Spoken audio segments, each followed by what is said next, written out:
The House will come to order. This morning, the pledge will be said by Monica Cordera from Arupe Jesuit High School in Denver, Colorado. Please join me for the Pledge of Allegiance.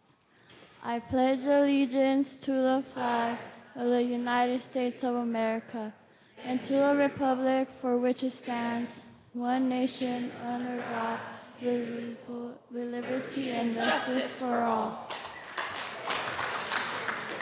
Mr. Randall, please call the roll.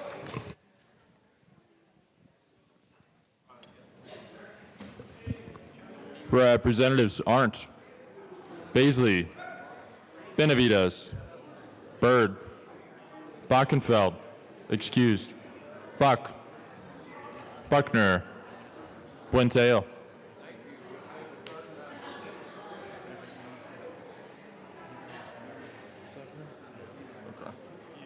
Caraveo. Caraveo.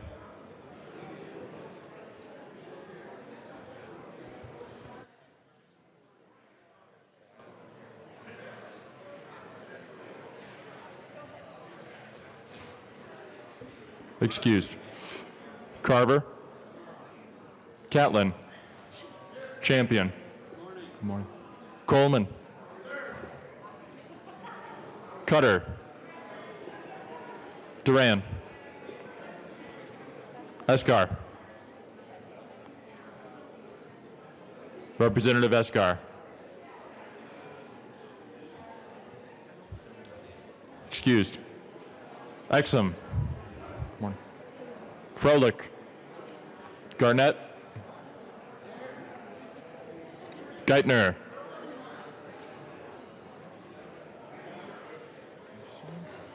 Geithner. Excused.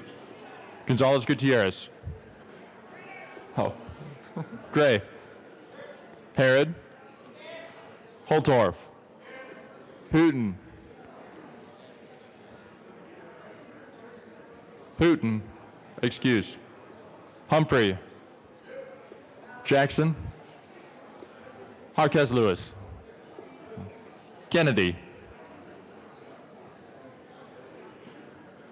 Kennedy. Kip. Kraftarp. Landgraf. Larson. Liston. Lontine. McCluskey. McKean. McLaughlin. Melton. Michelson Janae. Molika. Neville. Belton.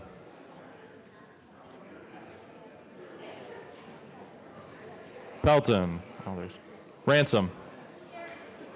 Rich. Roberts. Roberts. Excused. Representative Roberts is present. Sane. Sandridge. Singer. Excused. Sirota. Snyder. Soper. Soper. Excused. Sullivan. Tipper. Titone. Valdez A. Valdez D. Van Winkle. Weissman. Will. Williams. Wilson. Good morning. Woodrow. Young. Madam Speaker. Thank you, Mr. Randall. With 58 present and 7 excused, we have a quorum. Representative Sullivan. Oh, okay. Representative Valdez. Good morning, Madam Speaker. Madam Speaker, I move the Journal of Friday, February 14, 2020, to be approved as corrected by the Chief Clerk.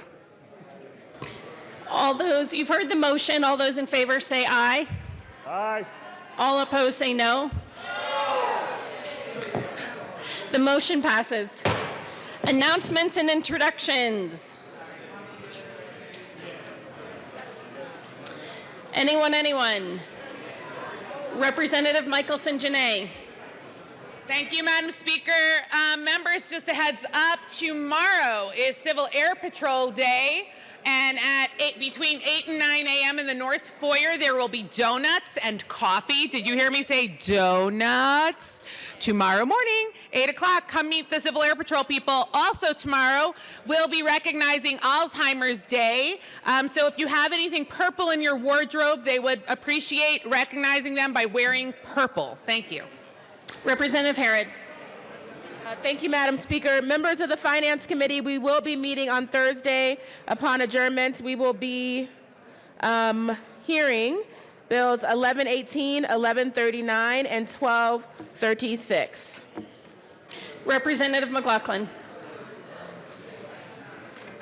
Thank you, Madam Speaker. Education Committee, listen up.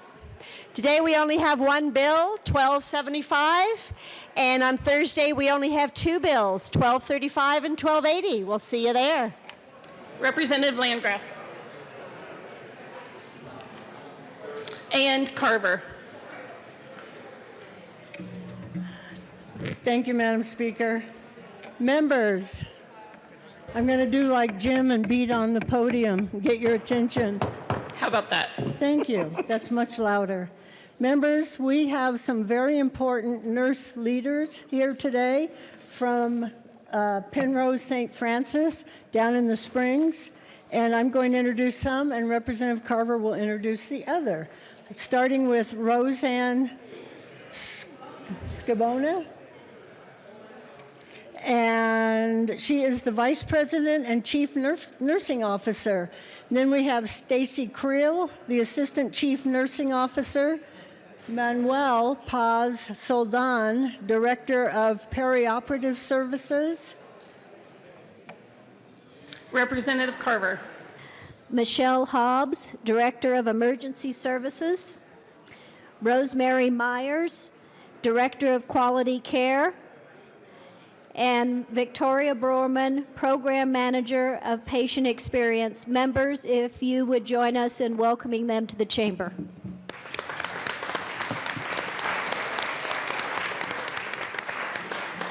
Representative Wilson. Thank you, Madam Speaker. Representative Landgraf, you do it like this. Don't be timid about it. Colleagues, we do have a lot of nurses from our Nurses Association in the House today. And I want you to know there's also a doctor in the House. So over to my right, we have Susan Smith, who is a nurse, and her husband, Jerry, who is a doctor. So please welcome them to the chamber today. Representative Jackson. Thank you, Madam Speaker. Members, I know you all want a free lunch. And you also want to learn about energy issues. Energy Caucus, lunch tomorrow. We're going to be talking about the road to a carbon-free future, challenges, trade-offs, and what we're learning from Los Angeles and other early adopters. So Jacqueline Cochran with NREL is going to be talking, as well as Jeff Ling. He's the Director of Energy and Environmental Policy with Xcel Energy. So it's tomorrow, 12 to 1:30, House Committee Room 109. And yes, lunch will be served. Thank you, members. Representative Mullica. Thank you, Madam Speaker. Members, if you can listen up real quick. Today is Nurses Day here at the Capitol, and so we have a lot of nurses with the Colorado Nurses Association visiting. We have some up here in the gallery waving at us right now. And so I just want to welcome them to the Capitol, and if we can give them a round of applause. Thank you. Representative Longtine. Thank you, Madam Speaker. This morning, upon adjournment, is the Health and Insurance Committee hearing. We meet in room 112, and we are hearing House Bill 1140 and Senate Bills 43 and 113. And Health and Insurance members, we have a new member on our committee. Representative Champion will be our new committee member, so let's all show him how we do it and be extra nice to him today. So maybe no, always extra nice. So thank you, and 5 minutes upon adjournment, folks. Please be on time. Representative Weissman. Thank you, and good morning, Madam Speaker. Judiciary Committee members, we will be hearing one bill today. That will be Senate Bill 100. Please note we are in the Old State Library, aka Room 271, today only. Thursday, we're back in our usual room 112. We will have two bills on Thursday, Senate Bill 61 and House Bill 1274, the latter of which will have remote testimony. Again, today, one bill, Senate Bill 100, Old State Library, 130. Thank you. Representative Kennedy. Thank you, Madam Speaker. This afternoon at 1:30, the House State Veterans and Military Affairs Committee will be meeting to hear House Bill 1269 and 1168 in room LSBA.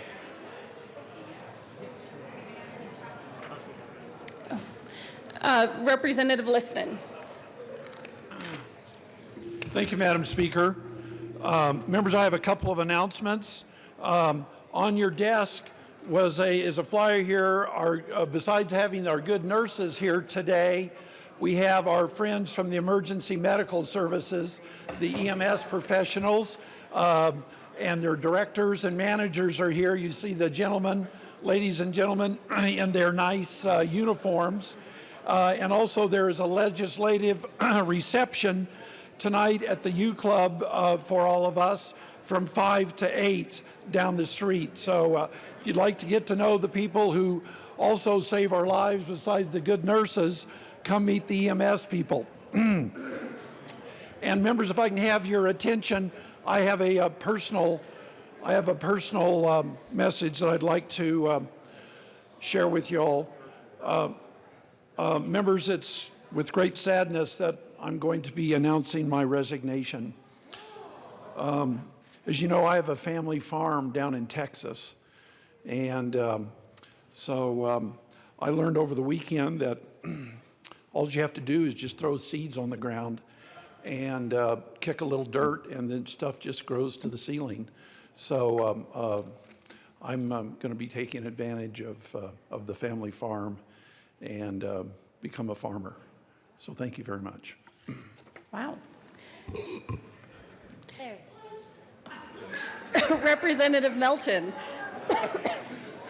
Members, no, I'm sad to hear this news. And I will say that even though we do a lot of riffing and a lot of back and forth here in the well, Representative Liston, you are a respected member of this chamber, and I, along with my side of the aisle, will greatly miss you and your antics. Thank you, Representative Melton. We are sorry to lose you, Representative Liston. Representative Holtorf. It's not real? Wait. Madam Representative Liston, Speaker, hold on. Representative esteemed Holtorf. members of the body. Representative Holtorf, can you please wait just 1 minute? Representative Liston, can you please clarify what you're... I'm going to do that for you. Everybody, all right. I know you're shedding tears. Everybody can relax. I'm not resigning. It's not a... it was meant to be a joke. What I heard from Mr. Bloomberg is that all you have to do is throw a little seed on the ground, kick a little dirt, and that's how easy it is to become a farmer. So I figured, well, geez, why not be able to do that? Because I have a farm, and just throw a little seed on the ground, and I'll be rich just like that. You know, but it takes a little gray matter too, I think. Wow, that was very unusual. Representative Melton. Thank you, Madam Speaker. And I retract every single nice word I just said about this man. Members, I will continue to fight him at every turn there is possible. And when you throw those seeds down, Wow, that was just all so weird. Representative Holtorf. Thank you, Madam. And I was supposed to follow up Representative Liston's announcement. And for Representative Melton, please continue to work in a bipartisan spirit with love and grace and humility as we work together for the good of the state. I just wanted to point out with respect to Representative Liston, we did talk about how difficult or easy we think it is to do farming. I asked him if he knew the application rates for the type of soil that he had in his farm area in Texas. I asked him if he'd done his soil analysis to determine the level of nitrogen and phosphorus and potassium that might be needed to grow his crops. I asked if he understood the fertilizer application rates are now variable, and it takes highly technical and scientific equipment to apply the right amount of fertilizer. And so after we had that discussion, he realized that he needed to keep his day job. So I just wanted to announce that. Representative Gray. Thank you, Madam Speaker. House Transportation and Local Government, we will meet upon adjournment today. Again, our new home in LSB A. We'll hear House Bill 1178, House Bill 1279, House Bill 1145, and House Bill 1266. Thanks. See you then. Representative Kraftart. Thank you, Madam Speaker. Business Affairs and Labor Committee will be meeting upon adjournment, and that would be 5 minutes after we end today. If we start, we can end. And we will be here in room 107. We'll be hearing two bills, House Bill 1046 for action only and House Bill 1165. Thank you. Representative Jackson.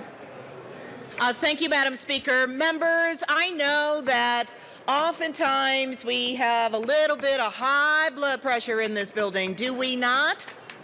Do we not? Well, guess what? You can get your blood pressure checked. Look at this, a little pill bottle that you have with some little treats. It is Colorado Pharmacists Society Day today at the Capitol.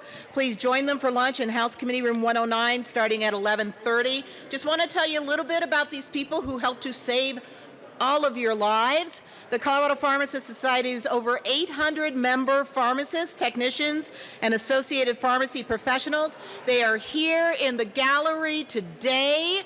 A lot of them are in school. A lot of them are going to be helping you and your families. Thank you all so much for being here.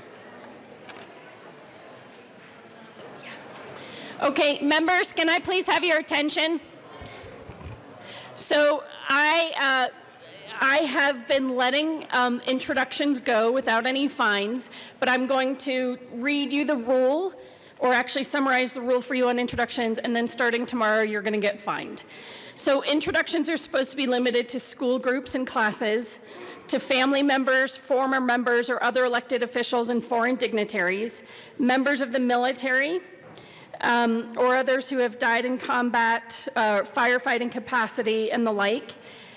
Anyone who's been recognized statewide for significant accomplishment or achievement, and members of an academic or athletic group who've achieved a significant goal, such as winning a league, state, or national title. So just as a heads up, we've not had any fines. Starting tomorrow, introduction of any groups, individuals, etc., you're going to get fined. So bring your dollars, your $5, your $10 bills. All right, any other announcements or introductions? Seeing none, Majority Leader Garnett. Thank you, Madam Speaker. I move to proceed out of order for immediate consideration of third reading of bills, final passage. Seeing no objection, we'll proceed out of order for immediate consideration of third reading of bills, final passage. Majority Leader Garnett. Thank you, Madam Speaker. I move to lay over House Bill 1031 one day till Wednesday, February 19th. Seeing no objection, House Bill 1031 will be laid over one day. Majority Leader Garnett. Oh, Mr. Randall, please read the title of House Bill 1161. House Bill 1161 by Representative Burdall, Senators Winter and Tate, concerning the allocation of private activity bonds and in connection with eliminating the Bond Allocation Committee, requiring the State Housing Board to assume the allocation-related functions of the committee and eliminating the cap on the direct allocation fee paid to the Department of Local Affairs.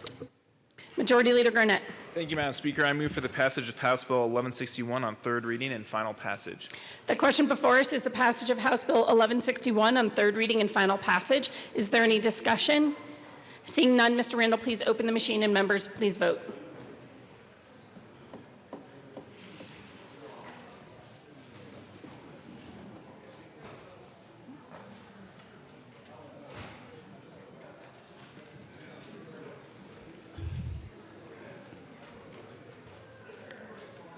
Hooten, Humphrey, McKean, Mullica, Sandridge.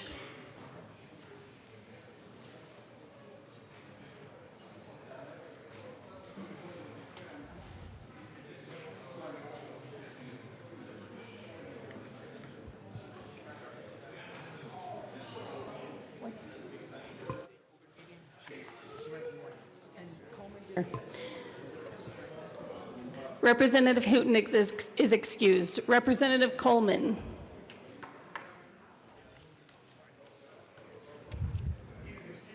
Yeah. Sorry. Please close the machine. With 63 aye votes, no votes, and 2 excused, House Bill 1161 is passed. Co-sponsors.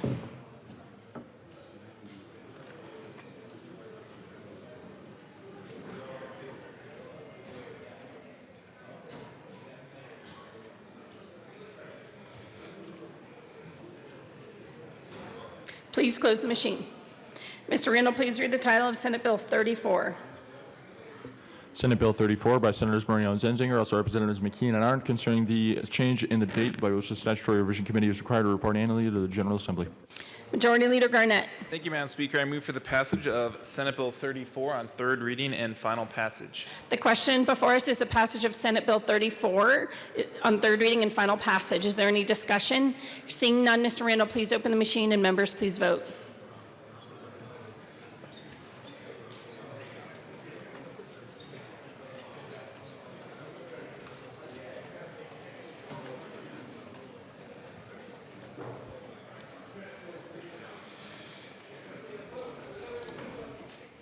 Tipper. Please close the machine. With 63 aye votes, no votes, and 2 excused, Senate Bill 34 is passed. Co-sponsors.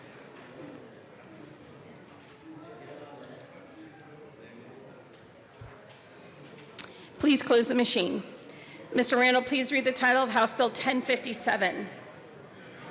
House Bill 1057 by Representatives Carver and McCluskey, all Senators Quorum and Fenneberg, concerning modifications to the Forest Restoration and Wildfire Risk Mitigation Act. Majority Leader Garnett. Thank you, Madam Speaker. I move for the passage of House Bill 1057 on third reading and final passage. The question, Representative Carver and McCluskey.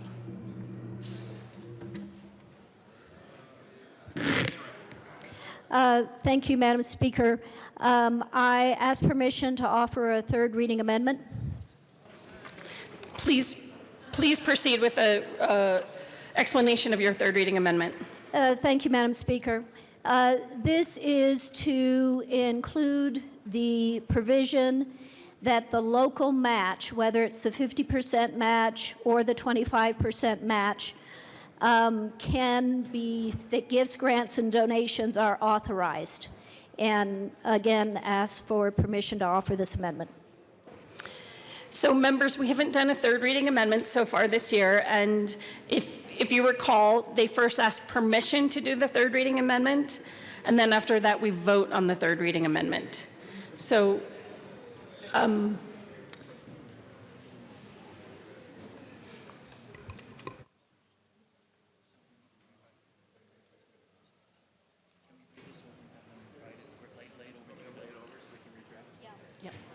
Majority Leader Garnett.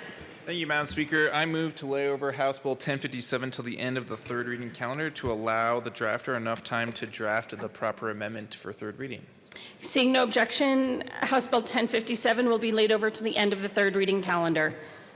Mr. Randall, please read the title of House Bill 1159. House Bill 1159 by Representatives Roberts and Catlin, all Senators Donovan and Quorum, concerning the authority of the state engineer to confirm the extent of uses of water in existence in the state of an in-stream flow appropriation. Majority Leader Garnett. Thank you, Madam Speaker. I move for the passage of House Bill 1159 on third reading and final passage. The question before us is the passage of House Bill 1159 on third reading and final passage. Is there any discussion? Seeing none, Mr. Randall, please open the machine, and members, please vote.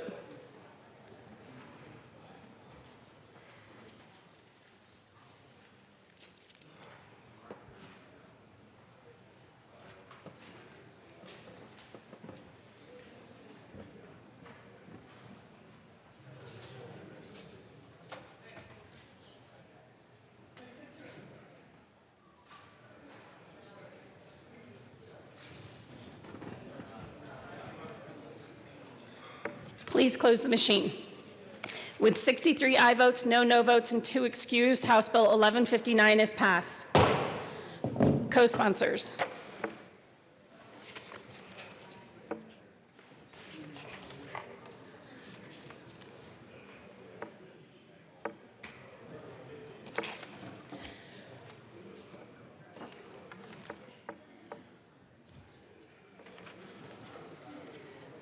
Please close the machine.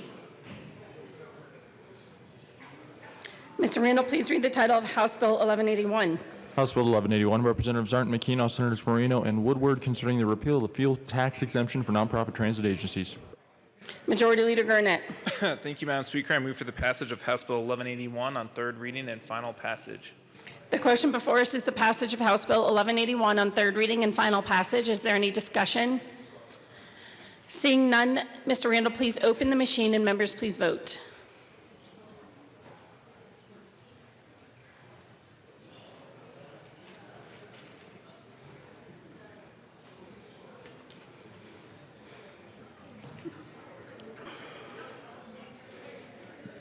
Please close the machine. With 63 aye votes, no votes, and 2 excused, House Bill 1181 is passed. Co-sponsors.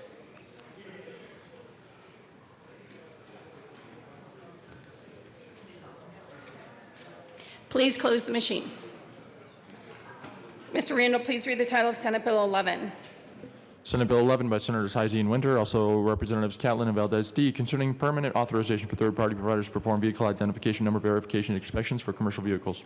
Majority Leader Garnett. Thank you, Madam Speaker. I move for the passage of Senate Bill 11 on third reading and final passage. The question before us is the passage of Senate Bill 11 on third reading and final passage. Is there any discussion? Seeing none, Mr. Randall, please open the machine and members please vote.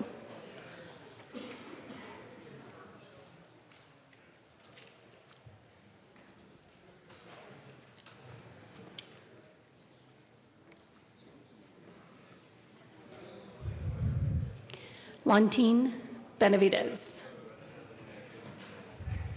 Please close the machine. With 63 aye votes, no votes, and 2 excused, Senate Bill 11 is passed. Co-sponsors.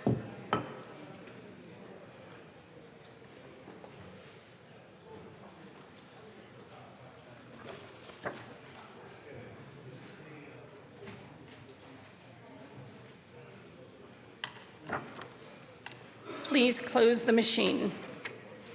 Mr. Randall, please read the title of House Bill 1153. House Bill 1153 by Representative Escarov, Senators Garcia and Pedersen, concerning a relationship between state employees and the state as their employer in connection with creating the Colorado Partnership for Quality Jobs and Services Act and making an appropriation. Majority Leader Garnett. Thank you, Madam Speaker. I move for the passage of House Bill 1153 on third reading and final passage. Representative Esgar. Thank you, Madam Speaker. Members, I didn't want to stand in the way of your weekend, brought to you by Labor, by the way. This bill did not happen overnight, and there was a lot of things that I feel like I didn't get to say. This has been something that people have been working on for years. Make no mistake about this. This wasn't just some idea we had and brought it to the state capitol to work on. This is things that people have been talking about for nearly a decade. I personally have been hearing about struggles of state employees long before I even ran for office. In Pueblo, 1 in 8 employees are state employees. Those are my friends. Those are my family members. Stories of employees caring more about their patients' well-being than their own, working mandatory overtime to be sure that that patient was taken care of with no choice but to stay. DOC workers telling me about the scary and sometimes life-threatening situations they deal with on a day-to-day basis because they weren't staffed at safe levels. Registered nurses who love taking care of our veterans every day, but are tempted to walk across the street to the private nursing home that will pay them more. Employees constantly being asked to do more with less, high vacancy rates leading to more work for employees. We're behind on pay, retirement, and healthcare costs in the state. We spend $48 million in overtime pay, and 1 in 5 positions still sit vacant. Workers just want a voice and a seat at the table. On Friday, I held back, and I let the onslaught of over 25 amendments come and go some of which I'm not even sure you all realized attempted to add something to the bill that already existed in it. But some of the conversations at the well, frankly, have bothered me all weekend. From a young age, I was taught about labor, unions, and how they keep our community going. When our steelworkers in Pueblo were on the picket line, striking just for safe working conditions, UFCW Local 7 in Denver pitched in, sent a truckload of food to help our town for those workers and families. When our teachers could no longer believe that our school board would help them just keep up with the cost of living, our entire community turned out to support them on the picket line. So when members of this body compared union bosses I knew growing up and the ones I am friends with now as members of organized crime, corrupt backroom dealers wearing suspenders and smoking cigars, even a gorilla whose pension is funded with taxpayer dollars, I cringed and I held back. These are things that you were saying about people I know. You all were talking about my friends, people I've known for decades, who have done nothing but hold our community together in some of our worst times. People who put the needs of not just their members, but the good of our entire town before themselves. People who have always looked out for the greater good and always taught me to do the same. I normally don't come down on third readings, but I also knew that on Friday, a lot of people were hoping to get home to their loved ones for Valentine's Day and to start their weekend.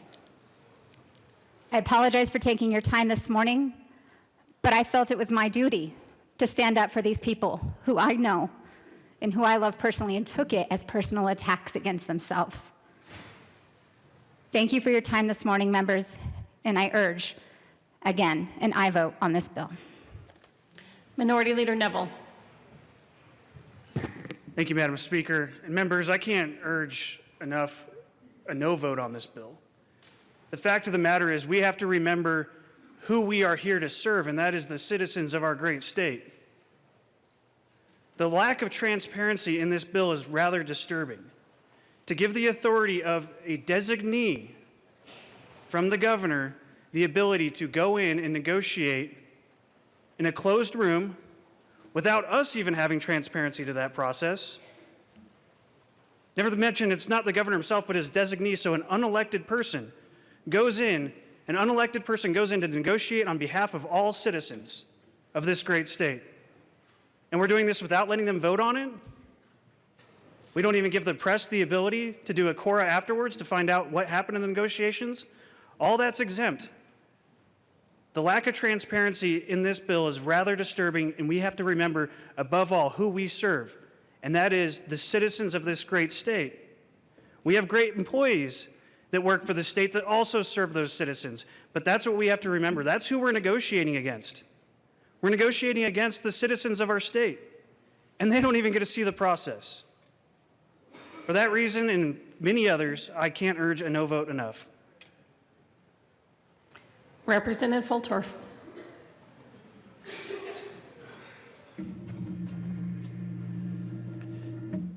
Thank you, Madam Speaker, esteemed colleagues. The last few days, I heard a news report out of California that the teachers' assistants in University of California, one of their esteemed colleges, went on strike, walked out of their universities, and picketed against the university. The union did not sanction the strike, but they were unionized and they decided to strike. This is not, if you check, this is real. So there are some dangers in this effort that you pursue, some real dangers. Imagine, and I know that you say, well, you can't strike. You're not authorized to strike.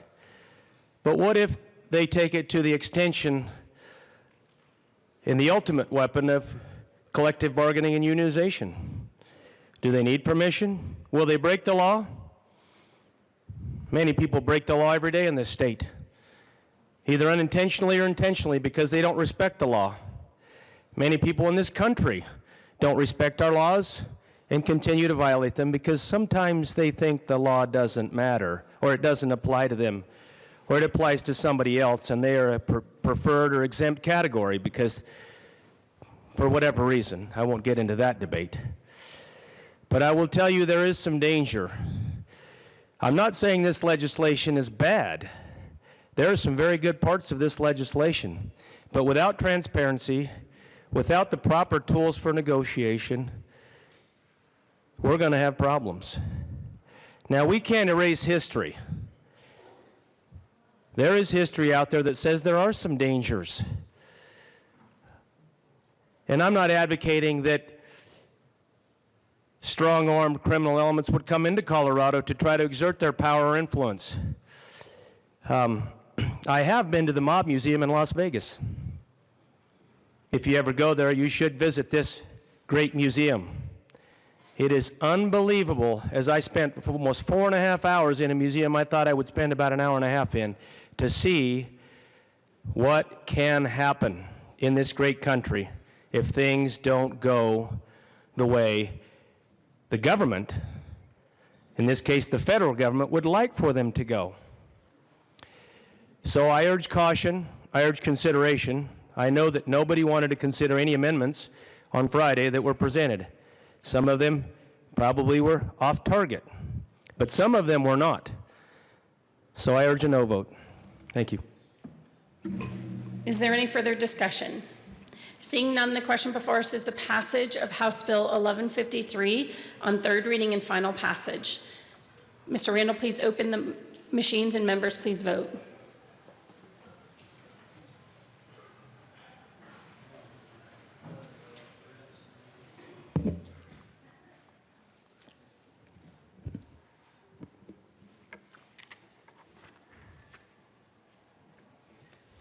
Please close the machine. With 41 aye votes, 23 no votes, and 1 excused, House Bill 1153 is passed. Co-sponsors.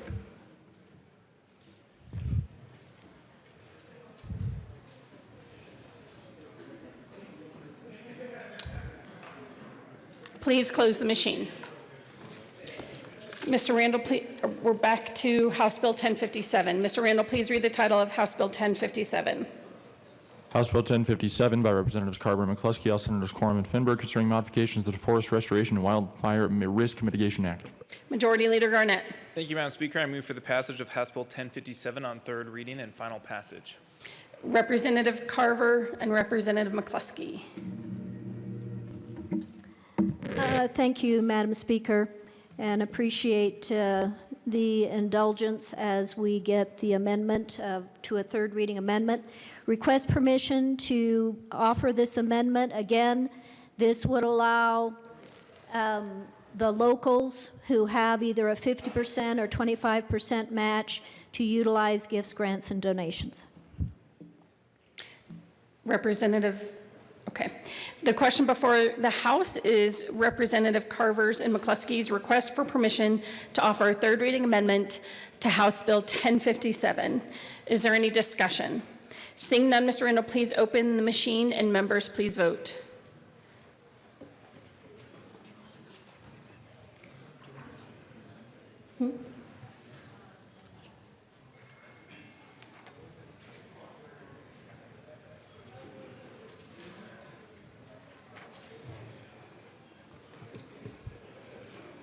Gray, Jackson, Kraft-Tharp.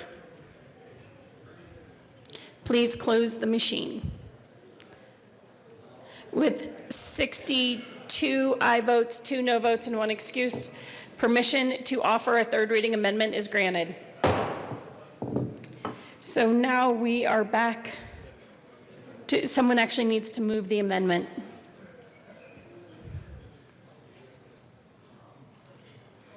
Representative Carver. Thank you, Madam Speaker.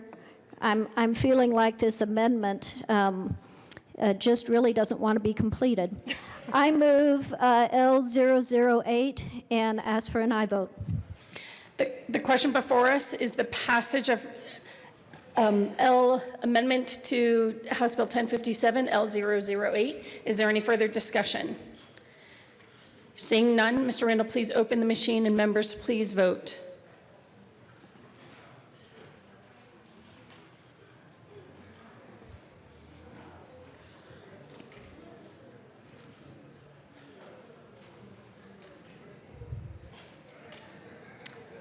Please close the machine. With 64 aye votes, 0 no votes, and 1 excused, L008 is adopted. Majority Leader Garnett. Do you want to move it as amended? Thank you, Madam Speaker. I move House Bill 1057 as amended on third reading and final passage. The question before us is the passage of House Bill 1057 as amended on third reading. Is there any further discussion? Representative Wilson. Thank you, Madam Speaker. Relax, colleagues. This isn't a third reading amendment, okay? The Decker fire recently went way north of $18 million. And I spoke to this the other day, and I wanted to remind you of this as we pass this bill. And I'm in favor of the bill, I want you to know. While we mitigate parcels here and there, our forests are just sick. They are really sick. That's why we're trying to mitigate and protect homes. Our forests are just out there deteriorating each and every day. We need to use that analogy. We need to quit using aspirins. We need to get some serious antibiotics in our forests, or we're going to continue to be in this position.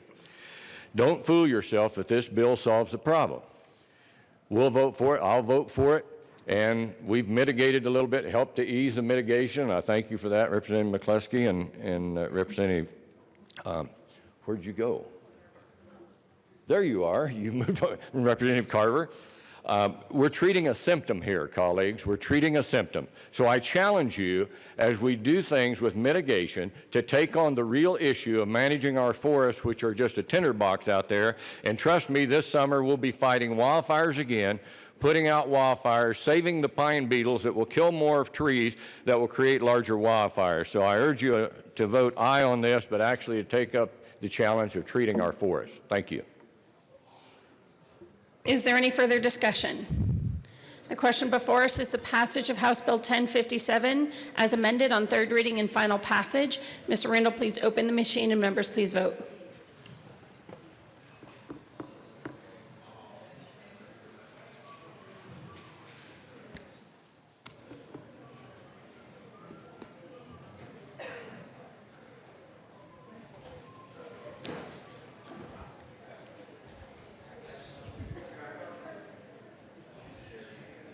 Please close the machine. With 63 aye votes, 1 no vote, and 1 excused, House Bill 1057 is passed. Co-sponsors.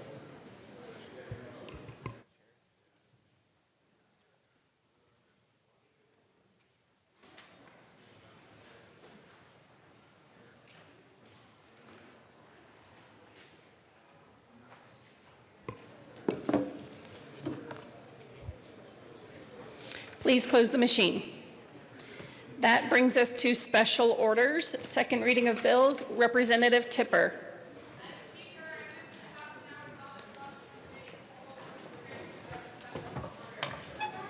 You have heard the motion. Seeing no objection, Representative Tipper will take the chair.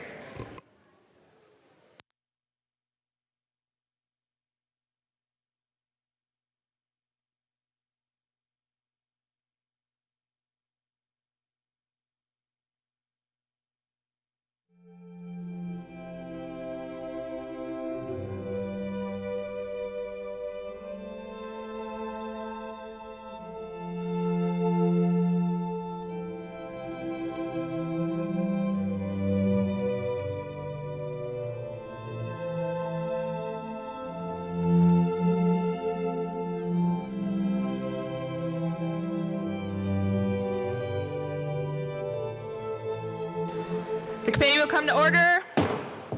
With your unanimous consent, the bills will be read by title unless there's a request for reading a bill at length. Committee reports are printed and in your bill folders. Floor amendments will be shown on the screen and on your iPads. Bills will be laid over upon motion of the majority leader. And of course, the Coat rule is relaxed. Mr. Majority Leader. Thank you, Madam Chair. I move to lay over House Bill 1136 till the end of the special orders calendar. House Bill 1136 will be laid over until the end of the special orders calendar.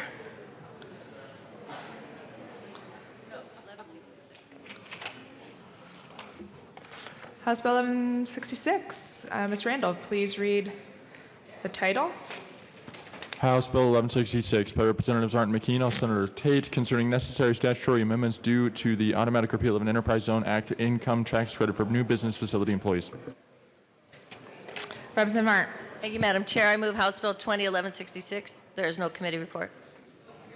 Representative McKean. Thank you so much, Madam Chair. So this is a statutory revision committee bill, and yet again we find something that we repealed and still have, and so we shouldn't have it anymore. I urge an aye vote. Is there any further discussion? Seeing none, the question for us is the passage of House Bill 1166. All those in favor say yes or aye. All those opposed, no. The ayes have it. House Bill 1166 passes. Senate Bill 63, Mr. Randall. Senate Bill 63 by Senator Lee, also Representatives Weissman and McKean, concerning the recodification of statutory provisions governing the Department of Law. Representative Weissman. Thank you, Madam Chair. I move Senate Bill 63. There is no committee report. To the bill, Representative Weissman. Thank you, members. Senate Bill 63 is a non-substantive reorganization of some of the statutes governing the operation of our Attorney General's office. It puts the relevant provisions into a format easier for everybody to read and understand. It strikes some language that has not been operative in the office under an Attorney General of either party in quite some time. No substantive change is intended or effected. For that reason, the bill was unanimous in committee and in the Senate, and we ask for your support. Representative McKean. All of those things. Riveting. Okay, any further discussion on the bill? Seeing none, the question for us is the adoption of Senate Bill 63. All those in favor say aye. Aye. All those opposed, no. The ayes have it. Senate Bill 63 passes. House Bill 1283. Mr. Assistant Majority Leader. Oh, but before that, Mr. Randall, please read the bill title. House Bill 1289 by Representative Kennedy, also Senators Foote and Holbert, concerning an alignment of certain eligibility deadlines affecting precinct caucuses under the Uniform Election Code of 1992. Mr. Assistant Majority Leader. Thank you, Madam Chair. I move House Bill 1289. To the bill. Thank you, Madam Chair. Members, this is a bill that is just a cleanup to our election law that is going to make life a lot easier for our parties ahead of the precinct caucuses on March 7th. Something came up as a result of one of the bills we passed last year that we needed to clarify and align some language. This has been signed off on by the attorneys for both the Colorado Democratic and the Colorado Republican parties that this is just a cleanup fix. There is one amendment. I'd like to move Amendment L1 and ask that it be displayed. Amendment L1 has been moved and properly displayed. Mr. Assistant Majority Leader. Thank you, Madam Chair. This amendment came up, the Secretary of State brought this to attention. When we're talking about a 22-day eligibility deadline and the caucus happens to fall on a Saturday, that puts us into the 22 days falling on a weekend as well. So this fix was proposed as a way to clarify what happens if the 22-day deadline lands us on a weekend. I circulated this also with both parties' attorneys, and they've signed off on this as well. I ask for an aye vote. Thank you. All those in favor of Amendment L001 say aye. Aye. All those opposed, no. The ayes have it. Amendment L001 passes. Back to the bill. Thank you, Madam Chair. Members, I think this is a good bill. It's a pretty straightforward cleanup that's going to make life a lot easier for our parties on the caucuses come March 7th so that we don't end up looking like Iowa. I ask for your yes vote. Any further discussion? Seeing none, question for us is adoption of House Bill 1289. All those in favor say aye. Good. All those opposed say no. 1289 passes. Mr. Randall, please read the title to House Bill 1030. Mr. Assistant Majority Leader. Or excuse me, Mr. Majority Leader. Thank you, Madam Chair. I move to proceed out of order for immediate consideration of House Bill 1044. We will proceed out of order for immediate consideration of House Bill 1044. Mr. Randall, please read the title to House Bill 1044. House Bill 1044 by Representatives Byrd and Garnett, also Senators Garcia and Janal, concerning modifications to the pension plans administered by the Fire and Police Pension Association. Mr. Majority Leader. Thank you, Madam Chair. I move House Bill 1044 and the Finance Committee report. To the committee report.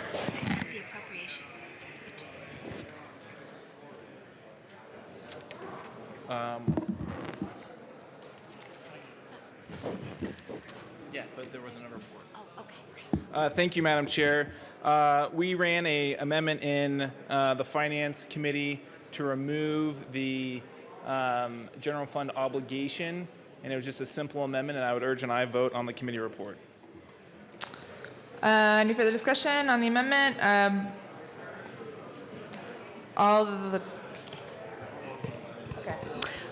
Those in favor of the committee report say aye. Aye. Those opposed say no. The committee report passes. Back to the bill. Mr. Majority Leader. Thank you, Madam Chair. Members, this is a really important bill. House Bill 1044 helps protect our first responders. It helps make sure that the FPPA is fully funded and will meet the needs of the people who put their lives on the line every single day.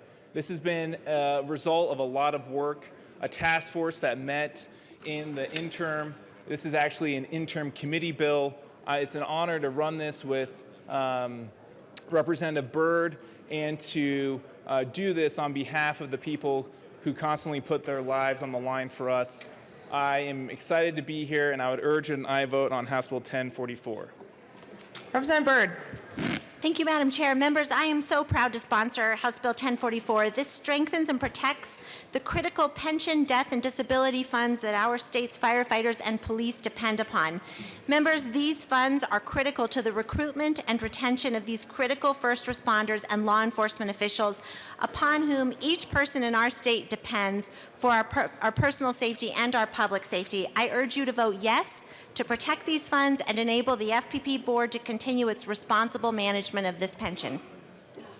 And first, I also want to move Amendment L005 and ask that it be displayed. Amendment L005 has been moved and properly displayed. Representative Byrd. Thank you, Madam Chair. Members, this amendment cleans up some language in a provision, just making clear that we were duplicating the word member, and so this is just clarity in the statute, deleting the extraneous use of the word member. Any discussion on Amendment L005? Seeing none, the question for us is the adoption of L005. All those in favor say yes or aye. Aye. All those opposed say no. Amendment L005 passes. Back to the bill, which you've already moved. Any discussion on the bill? Representative Van Winkle. Mr. Madam Assistant Chair. Minority Leader. Thank you, Madam Chair. And my accommodation to the bill sponsors for removing the $58 million of general fund that was in the original draft of the bill. That was completely undoable, and I'm glad that that is gone. However, what is not gone from the bill is a complete unfunded mandate on local governments that have been paying into the FPPA, the fire and police pension, for decades now, and they've been paying at the same rate for decades now. What this bill does is it gives them a dramatic increase in the amount that our local taxpayers will be paying for the police and fire pension, and it doesn't give them any means whatsoever in order to pay for that. They have not increased that for decades, and the FPPA has done a very good job of being one of the most sturdy, strong pensions in the entire United States of America. In fact, the FPPA, I'm very proud to say, won the Timberline Award for being one of the strongest pensions in the nation. There is one portion of it that the FPPA brought to our attention as a committee that could be in danger many years out. And so my accommodation to the board for bringing that to our attention. But the solution of just dumping it on local taxpayers and local governments is one that I don't find to be tasteful. And there's much better ways that we could approach this and deal with it. And like I said, the FPPA is one of the best managed, most solid pensions in the United States of America. Compared to PAIR and many others, it's really the gold standard. I urge a no vote on this. Support local taxpayers, support local governments who do not want this. Farmer Liston. Excuse me, Representative Liston. I left my straw hat down in the tractor.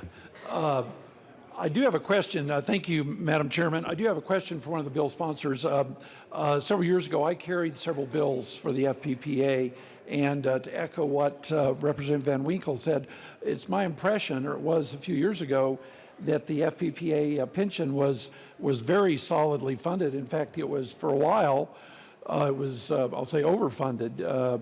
like 102, 103% of obligations. I'd like to ask one of the sponsors, what is the status of the funding right now for the FPPA? If you can educate us a little bit, I would appreciate it. Representative Byrd.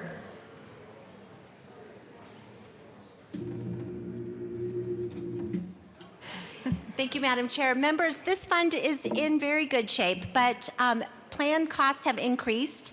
And back in 2014, members of employees had voted to increase their own contribution rates. Those contributions were intended to keep the plan solid and enable plan benefits to retirees to keep up with the cost of the plan and with the cost of living. And over time, the cost of living has increased, and instead of being able to offer employees a fair cost of living adjustment, employee increased contributions have instead gone to cover the increased costs of plan management. So this goes to Representative Liston's and Minority Leader Van Winkle's concerns about why we're now coming to you. The plan is in good shape, but we're making sure we're responsibly managing these funds and assisting the FPPA board to do the same. We're giving them the tools that they need to make sure they have the contributions to be able to take care of retirees in a way that the plan was intended to do, and also to cover cost and to fairly share the increased cost of plan expenses between employees and employers. Representative Liston. Thank you for that explanation, Representative Byrd. Also, and on the fiscal note, I just want to, it says $58 million. Now then, is that $58 million coming from the general fund to the Treasury, or is it coming from the pension fund? I just want a little clarification on that. Representative Byrd. Where that $58 million is coming from. Thank you, Madam Chair and Representative Liston. That $58 million has been amended out of the bill. We took care of that in Finance Committee, so there's no longer a $58 million contribution coming from the general fund. Representative Sandrich.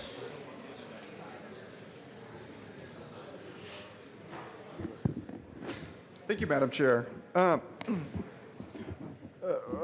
First off, I'm one that voted against this bill, and I think you're going to be hard-pressed to find somebody that's more pro-police, pro-fire department than me in the whole General Assembly.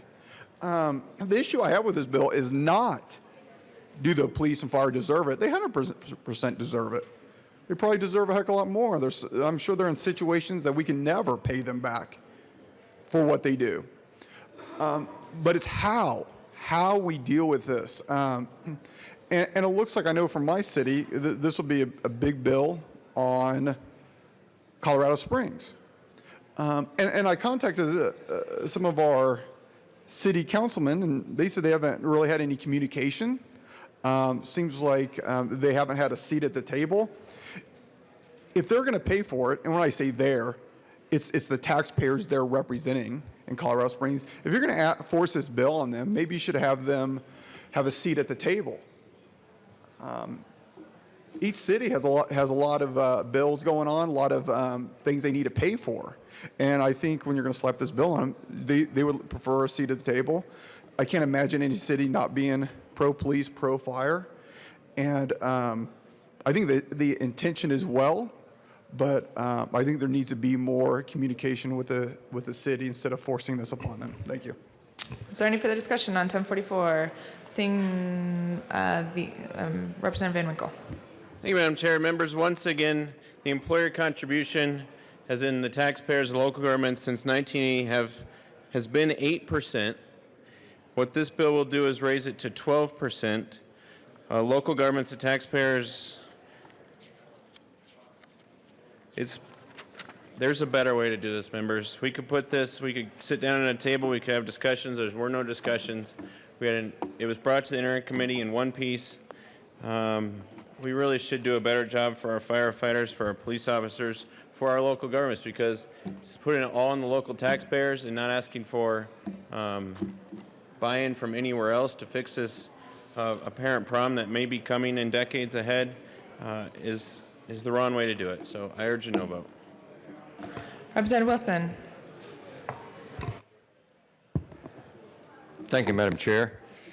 And thank you, sponsors, for bringing this, because it is an issue that we need to address. But I have two questions for you. Number one, does this have a direct impact on our special districts that are struggling? Those of us who have been around here for a while, I mean, we know that they've passed mill levy overrides and thought they were going to have extra dollars, and they have less now. So that would be my first question. And the second question would be, are they prohibited right now from going to these special districts and negotiating and working out something that they can do on their own rather than having this legislation? Representative Byrd. Thank you, Madam Chair, and thank you, Representative Wilson, for the question. So the Special District Association is in support of this change. And right now, the way that the law stands, the only way to increase the employer contribution is to come to the legislature and have us do that. So the FPP board is handling this in exactly the way the legislature intended. Any further discussion on House Bill 1044? Seeing none, the question before us is the adoption of House Bill 1044. All those in favor say aye. Opposed, no. House Bill 1044 passes. Back to, I believe, House Bill 1030. Mr. Randall, please read the title of House Bill 1030.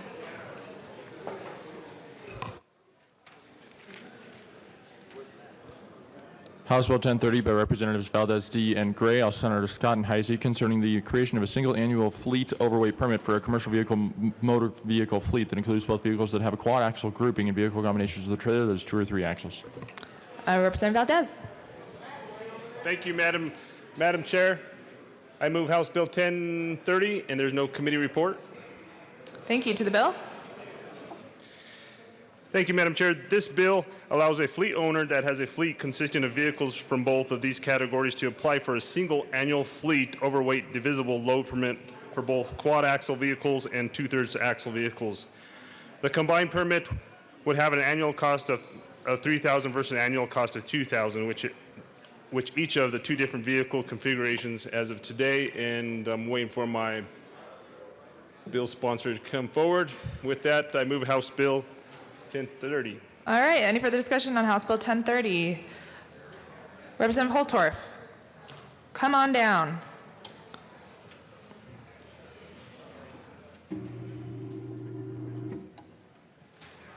Thank you, Madam Chair. You got it. Esteemed colleagues, I stand here with Representative Valdez in support of this bill. A lot of states have already made statute changes for the triple and quad axle trailers. I believe that Colorado is a little behind with respect to that, so I just want to speak that I stand for transportation, because transportation makes America move. If you like food in your grocery stores, 90% of it comes or more comes on a truck. We have to support the transportation industry and the trucking industry and be as progressive as we can as technology advances in the transportation field. Thank you. Any further, Representative Valdez? Thank you, Madam Chair, and I ask for an aye vote.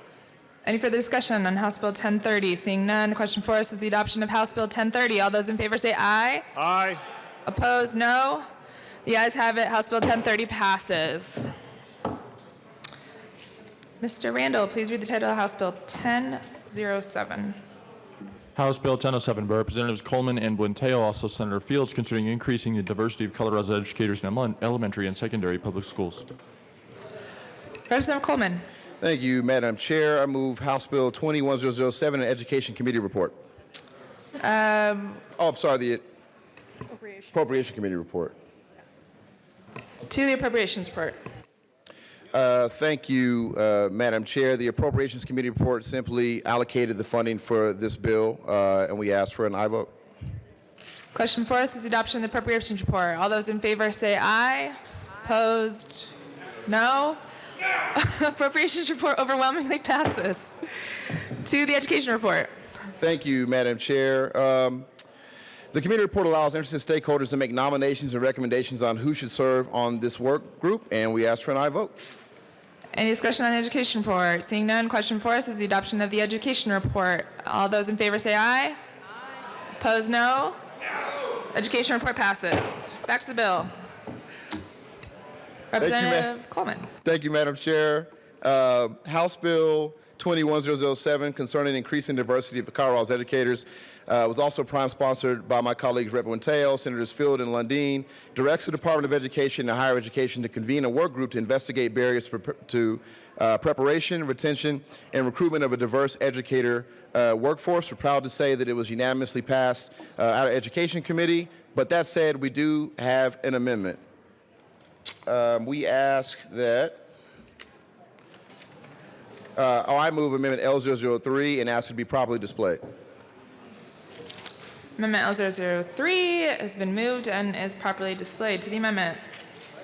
Thank you, Madam Chair. Amendment L003 adds teachers and special service providers who have a disability to the definition of diverse educator workforce to further reflect a more broad representation of teachers in the work group to better serve all students in Colorado, and we ask for an aye vote.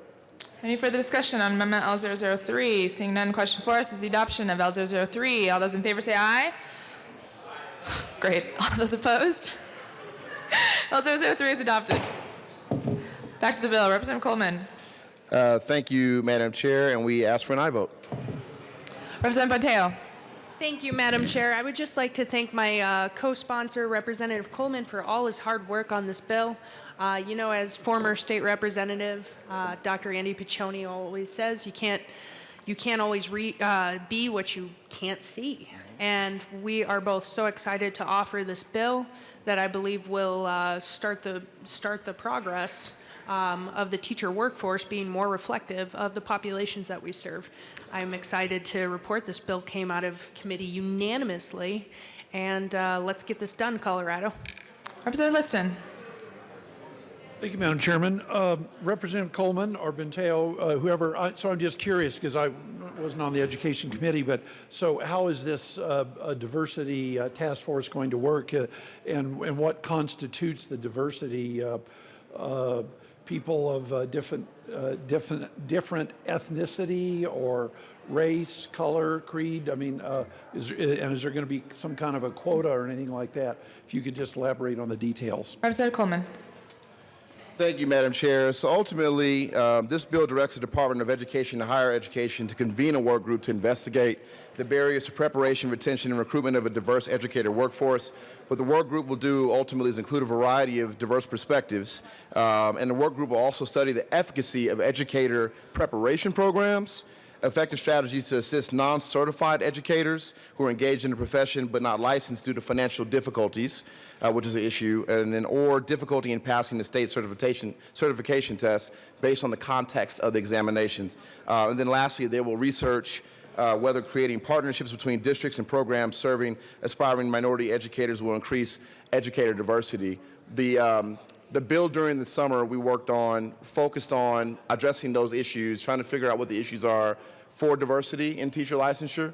And we found that it was a cost impediment. We found that it was the context of the test being given, but that was from us doing the research. We wanted to make sure that the professionals were doing the work with this work group to identify what those barriers are, and then in the future come back with further legislation if necessary to address those issues. Any further discussion on 10007? Seeing none, question for us is the adoption. We are on the bill. Representative Wilson. Thank you, Madam Chair. Colleagues, there's one piece of this that I really want to emphasize. If you look on page 2 of the bill, that first full paragraph, the work group shall investigate barriers to the preparation, retention, and recruitment of a diverse educator workforce. We're talking about diversity in this bill, but the challenge, colleagues, is getting people to go into the educator workforce. So make sure as we get into this process, some of you check if you happen to have people on this work group, be sure that they stress that they put people in the educator workforce the same way they stress putting their students into the STEM field. Because here's the news flash. All those students that go in the STEM field are taught by educators, and we need to have those educators. So that's the piece that I really want to emphasize. Even though we're talking diversity, we just need to get young people into that workforce area. So I'm in favor of the bill, was in committee, and the other piece was that the fiscal note, I think if Representative Coleman would put the budget that he has for these fancy folders he gives us for every one of his bills, we'd probably fund that without the fiscal note. That's right. Thank you. Recycle the folder. They are fancy. Okay, seeing no further discussion on House Bill 10007, question for us is the adoption of House Bill 10007. All those in favor say aye. Aye. Opposed, no. House Bill 10007 passes. Mr. Randall, please read the title of House Bill 1109. House Bill 1109 by Representatives Van Winkle and Garnett, also Senator Gardner, considering extension of the income tax credit for employer contributions to employees' 529 qualified state tuition programs. Representative Van Winkle. Thank you, Madam Chair. I move House Bill 1109, and there is no committee report. To the bill. Thank you, Madam Chair. And members, I could not be more proud to present House Bill 1109, which reauthorizes the Working Families College Savings Act. In short, the Working Families College Savings Act was started 2 years ago, and it has already started to greatly impact the lives of our Colorado kids and their futures. Members, when the average student graduates from CU or CSU this spring, they will be given a bill for $30,000 on average each. And what that means is for two students, they meet in college, they want to get married, they want to buy their first home, they want to have kids, get a car. They already have $60,000 in student debt. We all know this is a problem and we all want to do something about it. Well, members, this is your chance to do something about it. For those kids, it will help them save for college. For parents and grandparents who are trying to help their kids achieve their American dream, it will help them save for college because all they know right now is enough never seems to be enough. I'm proud to partner with Majority Leader Alec Garnett from across the aisle and pass this, and I urge you a yes vote on this bill. What it will do is allow a $1 tax credit for any business for every $5 they put directly into a College Invest 529 savings account. This is a revolutionary idea to allow businesses to be part of the solution, to bring free market principles to college savings and really help kids in the future. The one thing that we've heard that is stopping this program from really exploding, and there's already been more than 100 businesses sign up, is that we put a 3-year sunset on the bill because we want to make sure that the new program was working well, and we have heard back that it is working very well. So now we're asking to extend the program for another 10 years. I ask for a yes vote. Majority Leader Garnett. Thank you, Mr. Chair. And I really want to thank Assistant Minority Leader Van Winkle for partnering with me on this piece of legislation. What we're doing now is we're pushing back the sunset to remove uncertainty in the marketplace to make sure that businesses know that this is going to be here for a long time into the future so they can build it in to their benefit plans that they can offer to their employees. We are down here together. We were down here 3 years ago to move forward with this legislation, 2 years ago to move forward with this legislation. And it's just amazing when we get it right the first time. And that's certainly what we did 2 years ago. Over 122 businesses are taking advantage of this. 342 employees across the state of Colorado are having their 529 accounts built up by their employers. And it's going to help those employees' children go to college, save for college, pay for higher education, which is going to in turn improve and continue to prop up one of the strongest economies in the country, which is Colorado. So I'm honored to be standing with Representative Van Winkle. This is a great example of how, in a bipartisan way, we can help solve problems for families across the state, and I would urge an aye vote on House Bill 1109. Is there further discussion on House Bill 1109? Seeing none, the question before us is the passage of House Bill 1109. All those in favor, please say aye. Aye. All opposed, no. The ayes have it. House Bill 1109 passes. Mr. Randall, please read the title to House Bill 1158. House Bill 1158 by Representatives Tipper and Herod, all Senators Winter and Fenberg, concerning insurance coverage for infertility. Representative Herod. Thank you, Mr. Chair. I move House Bill 1158 in the Appropriations Committee report. To the committee report. Thank you, Mr. Chair. The Appropriations Committee appropriated money. I ask for an aye vote. Is there any further discussion on the Appropriations Committee report? Seeing none, the question before us is the passage of the Appropriations Committee report. All those in favor say aye. Aye. All opposed, no. The ayes have it. The committee report passes. To the bill, Representative Tipper. Thank you. Members, this bill had really compelling testimony in committee. Everything from cancer patients to veterans to individuals who've struggled with infertility. It came out of committee unanimously, and I'd ask for your support. Minority Leader Neville. Thank you, Mr. Chair. I move L001 and ask for it to be properly displayed.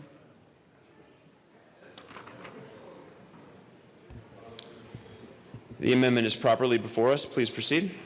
Thank you, Mr. Chair. And members, I do think that this is definitely a worthy cause, and I understand what the sponsors are trying to do with this bill. One of my concerns is what we've done is we keep having more and more mandates on insurance, and the more mandates we have, the price is going up for everyone. So rather than having a mandate, this just simply says that instead of shall provide the coverage, it offers the coverage. So if someone wants to choose a plan that has this coverage, they can do so. And it provides more consumer choices. Those who would not want that choice wouldn't have to. Representative Tipper. Thank you, Mr. Majority Leader, or Assistant Majority Leader. The amendment is the status quo. Right now, nothing prevents plans from offering it, and they don't. So the amendment does nothing to move us forward. We would join 17 other states that require this type of health care coverage. So I ask for a no vote on the amendment. Is there any further discussion? Seeing none, the question before us is the adoption of Amendment L1. All those in favor say aye. Aye. All opposed, no? No. The noes have it. The amendment fails. We are back to the bill. Is there further discussion? Seeing none. Oh, Representative Mullica. Thank you, Mr. Chair. Members, being a father is the best thing that's ever happened to me, and I'm sure that many parents in this room would agree with that, being a father or a mother. And we heard testimony in committee about the troubles that the individuals in our state were having with fertility. And we heard heart-wrenching stories. We heard stories about people mortgaging their houses. We heard stories about people cashing in savings, asking their parents to cash in their retirement accounts. Going online to ask people for money to do this, that's unacceptable. We have to be better than that. We have to be better. I want to thank the sponsors, too, while I'm up here, for bringing this as an important issue, because I've heard from my constituents. I've heard how important this is to them. I've heard about what it means to them, that they want to start a family. And we as a state, we need to help them with that. We need to support that measure. And so I said it in committee, and I'll say it here, members, that fertility health care is health care. And that if we aren't going to cover this, then what are we doing? And so I am up here supporting this bill. I'm up here supporting the members of my community that have voiced their support of this bill. And I want to thank the sponsors again and ask for your yes vote. Is there further discussion? Seeing none, the question before us is the passage of House Bill 1158 as amended. All those in favor say aye. All opposed? The ayes have it. House Bill 1158 passes. Mr. Majority Leader. Thank you, Mr. Chair. I move the committee rise and report. Is there any objection? Seeing none, the committee will rise and report.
The House will come back to order.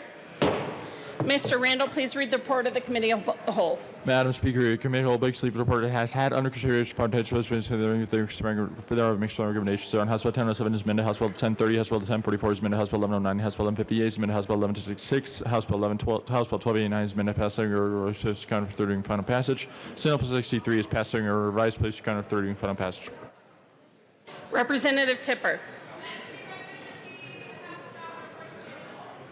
You all have heard the motion. There are no amendments. Mr. Randall, please open the machine, and members, please vote.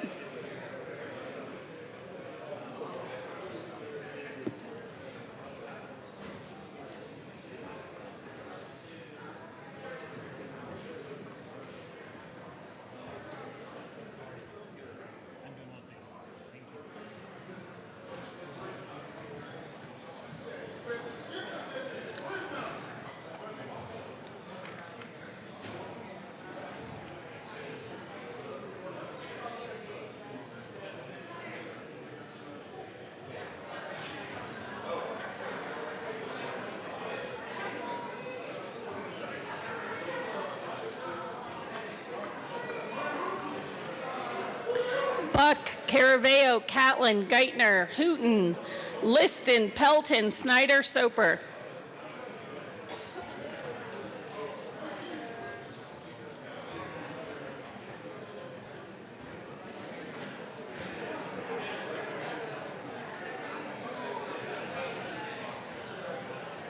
Please close the machine. With 47 aye votes, 17 no votes, and 1 excused, the report of the Committee of the Whole is passed. Announcements and introductions. Representative Esgar. Thank you, Madam Speaker. Members, the Joint Budget Committee will start at 10:45. We are having consideration of figure-setting recommendations for the Departments of Labor and Employment, Office of the Governor, and Public Safety. If you've got nothing to do and you're interested, come on down. Majority Leader Garnett. What'd you say? We did one Senate amendment to House bills. I promised it last week. Majority Leader Garnett. Thank you, Madam Speaker and members. Sorry, I promised Representative McKean and Buenteo that we would do Senate amendments to House bills. So I move to proceed out of order for consideration of Senate amendments to House bills. Seeing no objection, the next order of business is consideration of Senate amendments to House bills. Members, we will come back to announcements and introductions after this. Mr. Randall, please read the title of House Bill 1021. House Bill 1021 by Representatives McKean and Buenteo, also Senators Todd and Quorum, concerning the addition of representatives from Native American tribes with reservations in Colorado to the Colorado Youth Advisory Council.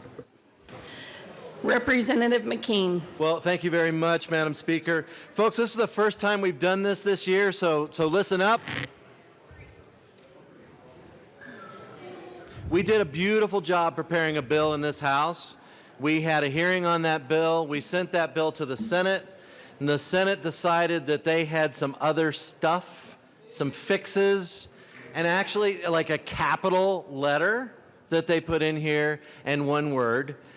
So sometimes the Senate does this. Sometimes they take our perfect work and they bring it back slightly different. I'm not going to say perfecter, but it could be. So in this instance, I move that we concur with the Senate amendments. Write a letter to your state senator and gobble, gobble, gobble. And I urge an aye vote. Is there any further discussion? The question before us is to concur with Senate amendments to House Bill 1021. If there's no further discussion, Mr. Randall, please open the machine and members, please vote. So this is on the motion to concur with Senate amendments.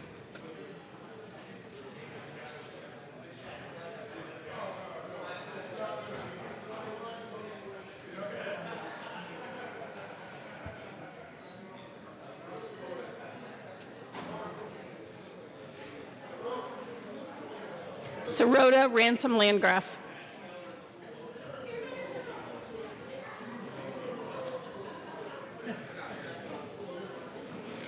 Ransom, please close the machine.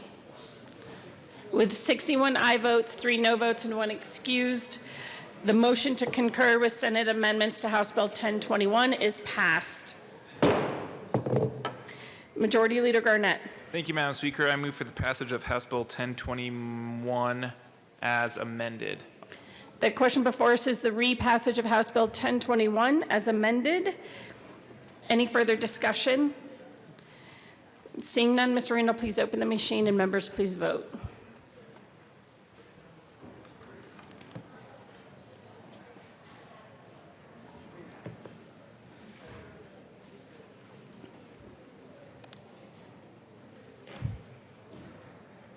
Landgraf and Ransom, please close the machine.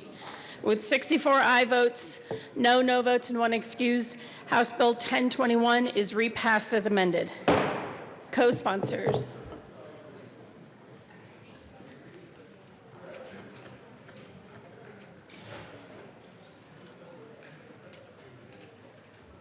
Please close the machine.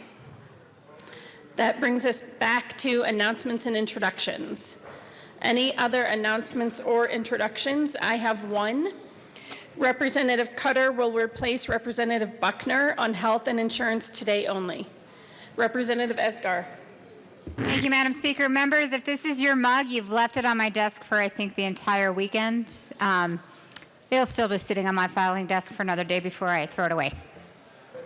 Representative Lontine. Thank you, Madam Speaker. So since my previous announcement, we did have a change on our schedule of the bills we're hearing this morning in health and insurance. We are not going to be hearing House Bill 1140 today. Representative Buck was, her witnesses were struggling to be there, so we are going to reschedule that. So we are only hearing Senate Bill 43 and Senate Bill 113. So we'll see you in a few minutes. Thank you. Representative Michelson-Jeannet. Thank you, Madam Speaker. I would like to invite you to join the renewable energy industry for their 2020 Colorado Renewable Energy Reception today at 5:30, Hacienda downtown. Any other announcements or introductions? So we're going to read some reports across the desk, but members are free to leave. Mr. Randall, please read reports of committees of reference. Committee on Public Health Care and Human Services, I've charged the merits of the committee recommends the following. House Bill 1209 be amended as follows and as amended be referred to the Committee on Appropriations, favorable recommendation. House Bill 1212 be amended as follows and as amended be referred to the Committee on Finance, favorable recommendation. House Bill 1230 be amended as follows and as amended be referred to the Committee on Finance, favorable recommendation. House Bill 1270 be amended as follows and as amended be referred to the Committee of the Whole, favorable recommendation. Committee on State Budgets and Military Affairs, I've charged the merits of the committee following. House Bill 1272 be postponed indefinitely. Message from the Senate. Madam Speaker, the Message Senate. from the Senate will be printed in the Journal. Message from the Reviser. We herewith transmit. Message from the Reviser will be printed in the Journal. Last call for announcements. Majority Leader Garnett. Thank you, Madam Speaker. I move that the House stand in recess until later today. Seeing no objection, the House will be in recess till later today.